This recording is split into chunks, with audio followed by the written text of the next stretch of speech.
Happy morning, children. Today we'll start with fertilization and implantation. Right? What is fertilization?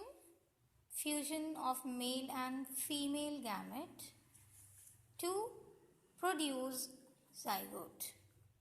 Fusion of haploid male gamete, haploid female gamete to produce a diploid zygote is fertilization. Right?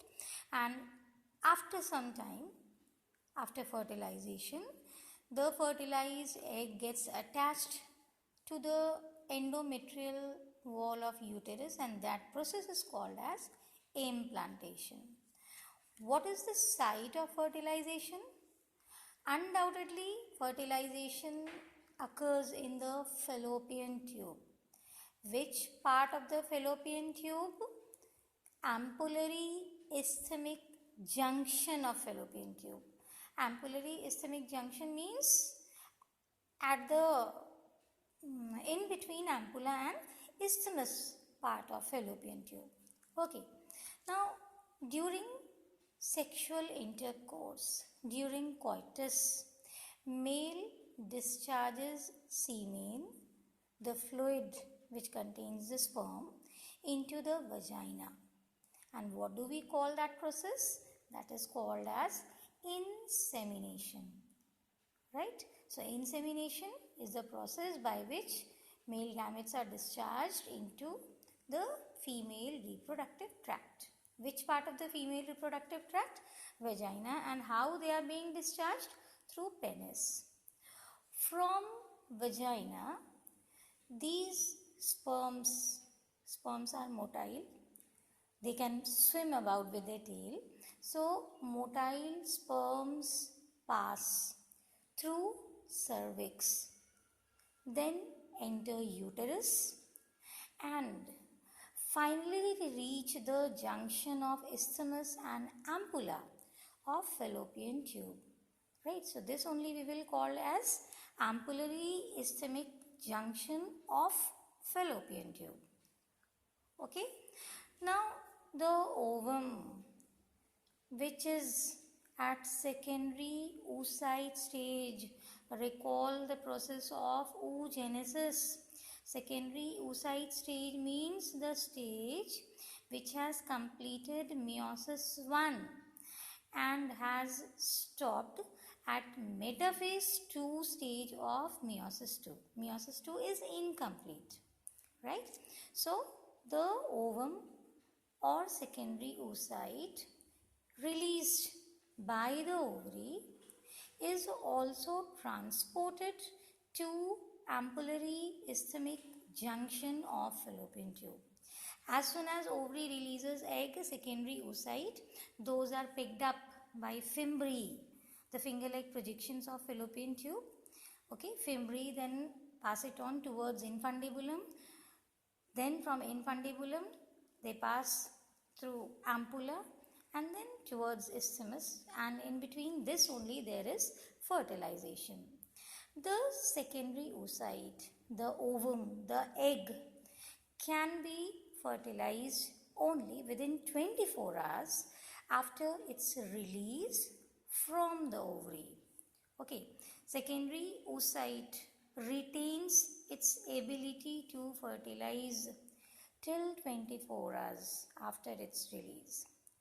Okay, so fertilization can occur only if the ovum and the sperm are transported to ampullary isthmic junction of fallopian tube simultaneously.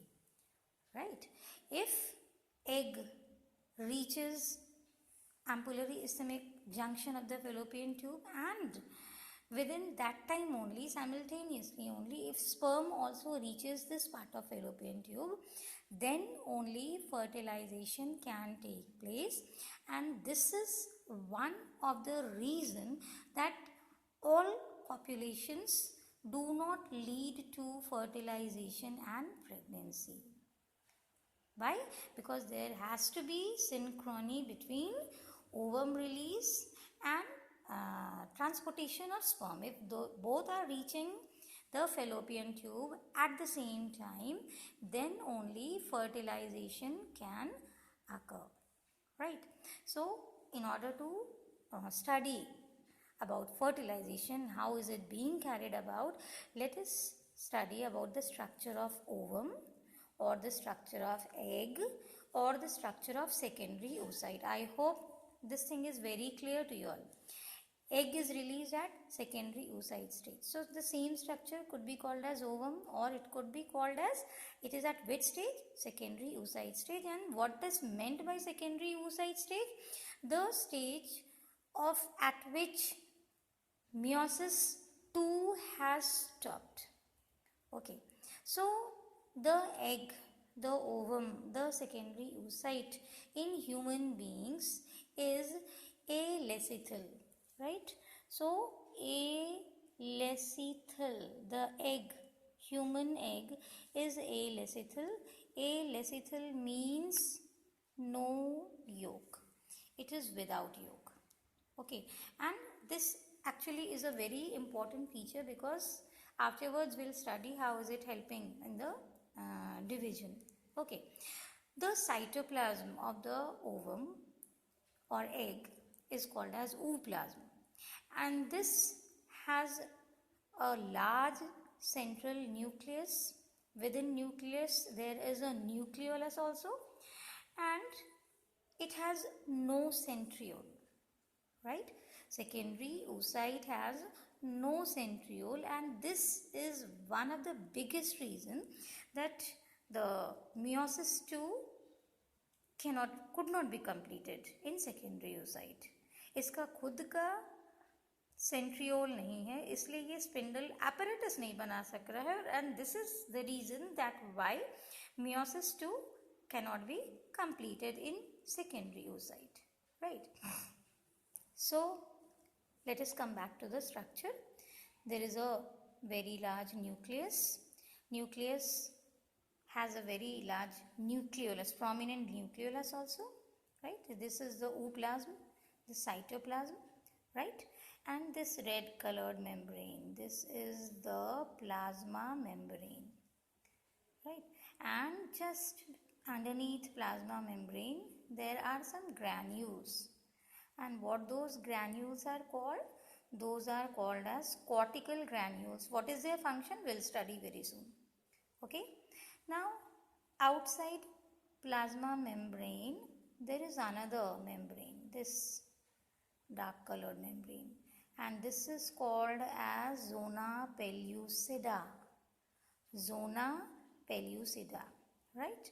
And you can see in between plasma membrane and zona pellucida there is a gap, and this gap is called as perivitelline space. Perivitelline space, right? Outside zona pellucida you can see there are many cells which are surrounding the ovum, and these cells are called as corona radiata, right? So once again, nucleus, nucleolus, then there is a plasma membrane surrounding the ooplasm. Okay, outer to plasma membrane there is zona pellucida layer, which is secreted by the follicular cells. Those follicular cells which surround the oocyte, right? And then the outermost layer is the corona radiata layer, formed of radially elongated follicular cells. Those follicular cells which were surrounding the oocyte in the stage of primary follicle or secondary follicle or tertiary follicle, those only remain attached to the egg, to the ovum, to the secondary oocyte during ovulation, and they only form this corona radiata layer, right? So you see, this is the diagram is given in the NCERT book. This is the center of the ovum, ooplasm. Nucleus has not been shown, nucleus and nucleolus. Okay, this is the plasma membrane. Okay, this greenish part is the zona pellucida layer, right? In between plasma membrane and zona pellucida, you can see this pinkish part. This is the perivitelline space, right? And outer to the zona pellucida layer, there is corona radiata. Okay, that means at the time of fertilization, the sperm will have to penetrate corona radiata layer, zona pellucida layer, then only it will come in contact with the plasma membrane. Okay, so let us see how this happens. So you can see this structure. This is the head of the sperm, this is middle piece, this is tail. So at the time of fertilization, the sperm comes and gets attached to the egg with the help of its head. Which part of the head? Particularly the acrosome part of the head, right? And we had studied that acrosome contains a number of enzymes which help in breaking the egg membrane, and those enzymes collectively they are called as sperm lysins. Okay, they are collectively called as sperm lysins. So the first sperm lysin, this is extra information not given in your NCERT book. First sperm lysin is hyaluronidase, ASE. The suffix shows that it is an enzyme, right? So hyaluronidase, what it does? It acts on the ground substance of follicle cells, right? Hyaluronidase will act on the ground substance, which is actually by which these follicular cells are attached. Okay, then for penetrating corona radiata layer, there are corona penetrating enzymes, right? And then for breaking zona pellucida layer, there are zona lysins. Got it? So all these reactions which involve in the disintegration of egg membrane by the enzymes of sperms present in acrosome, they are called as acrosomal reaction, right? Now for acrosomal reaction, there should be optimum pH, optimum concentration of calcium ions, magnesium ions, and there should even be optimum temperature. And it has been found that in the absence of calcium ions, fertilization does not take place. Okay, so after acrosomal reaction has taken place, the sperm has penetrated corona radiata and zona pellucida layer so that it directly comes in contact with the plasma membrane of the egg, right? So what will happen next? The plasma membrane of sperm fuses with the plasma membrane of secondary oocyte. Just after this fusion, as soon as the plasma membrane of sperm fuses with the plasma membrane of secondary oocyte, the cortical granules which I had shown, where were cortical granules present? They were present just beneath the plasma membrane. So imagine a situation that this is the sperm, head of the sperm, right? And this plasma membrane of sperm has fused with the plasma membrane of secondary oocyte like this. Okay. Immediately after that, the cortical granules present underneath plasma membrane, they discharge their content, they release their content into the perivitelline space, right? जैसे ही sperm का plasma membrane egg के plasma membrane के साथ fuse करता है, cortical granule जो जिसके पास एक केमिकल रहता है वो तुरंत उसको रिलीज कर देता है, किसमें, पेरीवाइटलाइन स्पेस, ये जो खाली जगह है. And this actually results into the hardening of zona pellucida layer, because of which no other sperm can fertilize, can fuse with the ovum. एक बार में हजारों स्पर्म आ रहा है, right? Thousands of sperms are coming and reaching up to the egg, right? But as soon as plasma membrane of one sperm fuses with the plasma membrane of secondary oocyte, secondary cortical granules release their contents in the perivitelline space. These enzymes harden zona pellucida layer to prevent entry of additional sperm, ताकि और कोई sperm fuse नहीं कर सके, right? And this is called as monospermy. This actually is to facilitate monospermy and to prevent polyspermy. And this is even called as depolarization. The change is called as depolarization of zona pellucida. So immediately after the fusion of plasma membrane of sperm with the plasma membrane of secondary oocyte, there is depolarization. Some changes actually occur in the membrane.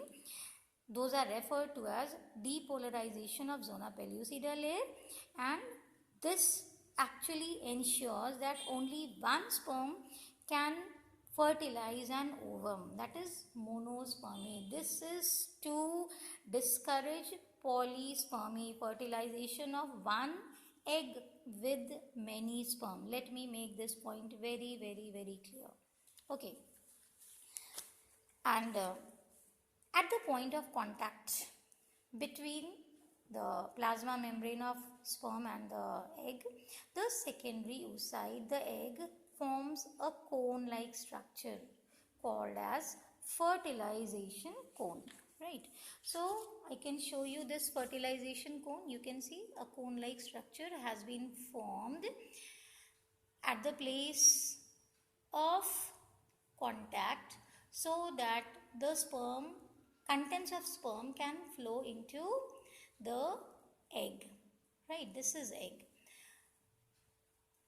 Which content of sperm will be donated? Only nucleus and the proximal centriole, nothing else, right?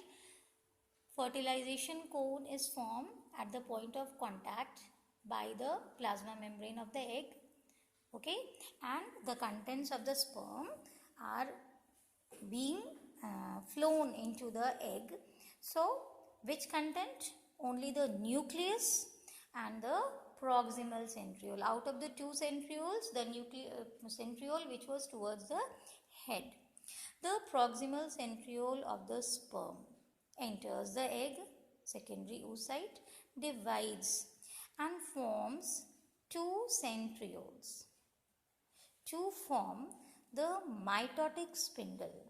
Okay, this was the reason that meiosis 2 had stopped in secondary oocyte, because it had no centriole, and in absence of centriole there was no spindle apparatus formed to complete the division, right? So that division is completed by the proximal centriole of the sperm, right?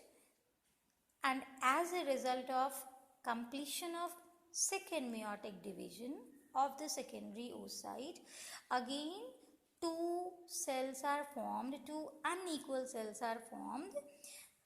One is a large ooted or the ovum and a small polar body, right?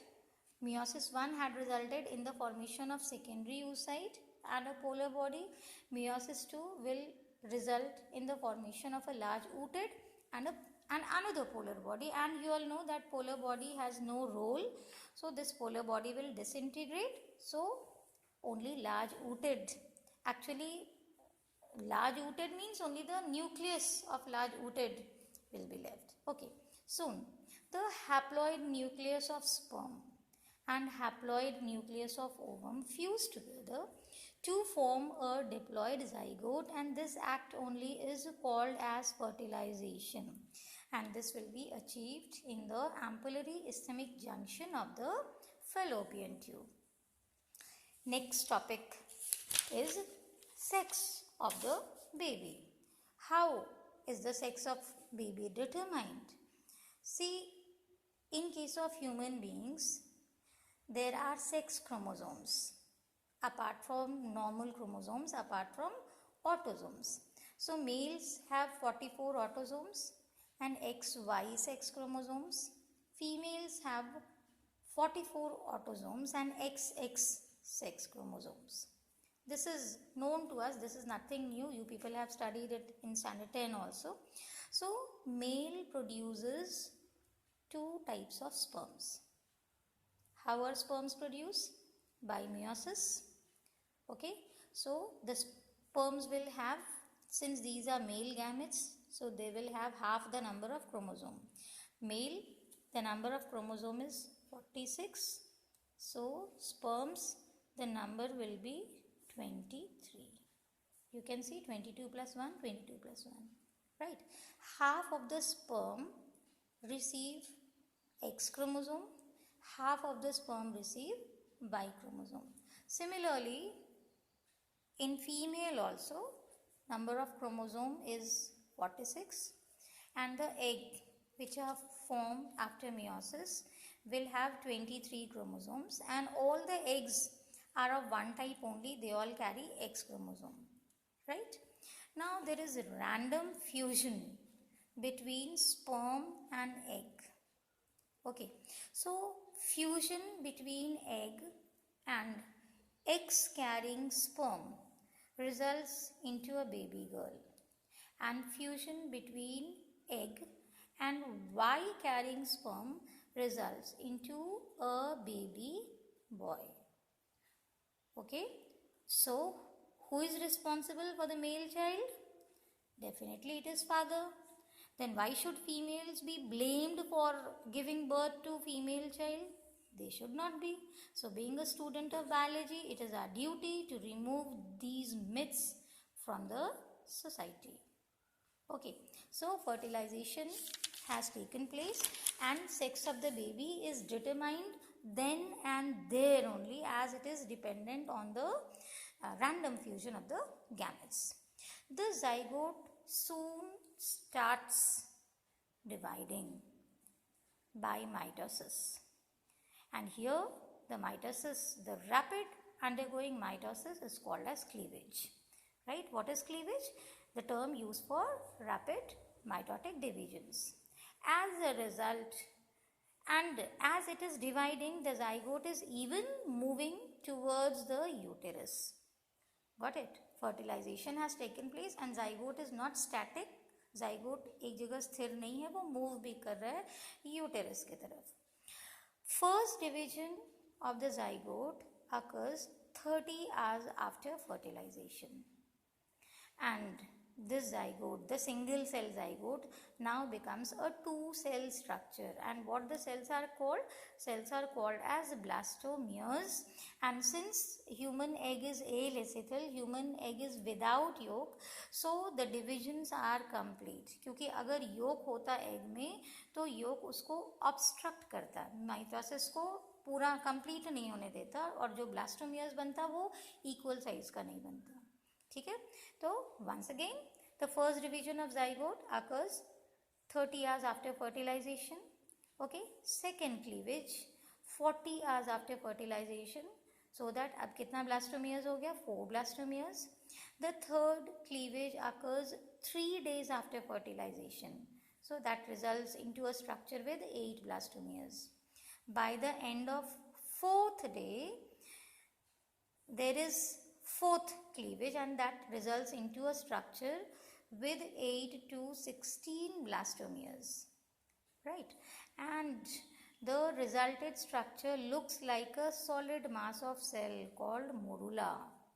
The name has come from mulberry. It looks like a solid mass of cells just like mulberry. So the stage 8 to 16 cell stage is called as morula. You can see the diagram. This is single celled structure, zygote. Fertilization has taken place. Then 2 cell stage, 4 cell stage, then directly 8 to 16 cell stage called as morula, and morula is like a solid wall of cells. Okay, so after 16 cell stage, subsequent division result into the formation of 32 cell stage, then 64 celled embryo is being formed, right? And this 64 cell stage of embryo is called as blastocyst, right? And those 64 cells, they show movement in such a way that they get organized into 2 layers. At 64 cell stage, the 64 cells show movement in such a way that they get organized into 2 layers. Outer layer, trophoblast, and an inner layer of inner cell mass, and a cavity also is being produced, and that cavity is called as blastocele, right? So blastocyst stage will have outer trophoblast, inner cell mass, and a cavity, blastocele, right? And this actually, by this time, it has even reached uterus. Okay, so you can see the diagram given in NCERT book. This is the stage between 32 to 64. This is blastocyst, this is morula, and this is the movement. As time is progressing, the egg is moving towards the uterus, right? So that after 1 week, it reaches the uterus. Okay, now the outer layer of blastocyst, the trophoblast, what is its function? It has 2 functions. Number 1, it provides nutrition to the embryo, right? And number 2, it forms the extra embryonic layers, extra embryonic membranes, namely chorion and amnion. Extra embryonic layers, chorion and amnion, which will actually help in the formation of placenta, which will form a part of placenta, right? And what is the function of inner cell mass? It is inner cell mass only which will develop into embryo proper, right? So trophoblast will provide nutrition to the embryo, developing embryo, and it will even take part in the formation of placenta, and the inner cell mass will develop into embryo. And at this stage, all the cells of inner cell mass are undifferentiated, so they are totipotent. Totipotent means they have the ability to develop into any cell or tissue or organ. Okay, at this stage, trophoblast layer gets attached to the endometrial, the innermost lining of the uterus. And as soon as blastocyst gets attached with the endometrial lining of the uterus, the endometrium, you see this red one is showing the endometrial lining. So the endometrial lining of the uterus starts to divide rapidly, so that it covers the blastocyst completely. As a result, the blastocyst gets embedded in the endometrium of the uterus, and this is called as implantation, and the lady is said to be pregnant. And when does this implantation take place? Almost 1 week after fertilization. ठीक है? So you can even conclude कि fertilization होने के 1 week के बाद zygote जो है वो uterus में पहुँच के, zygote actually has been transformed into a multicellular embryo.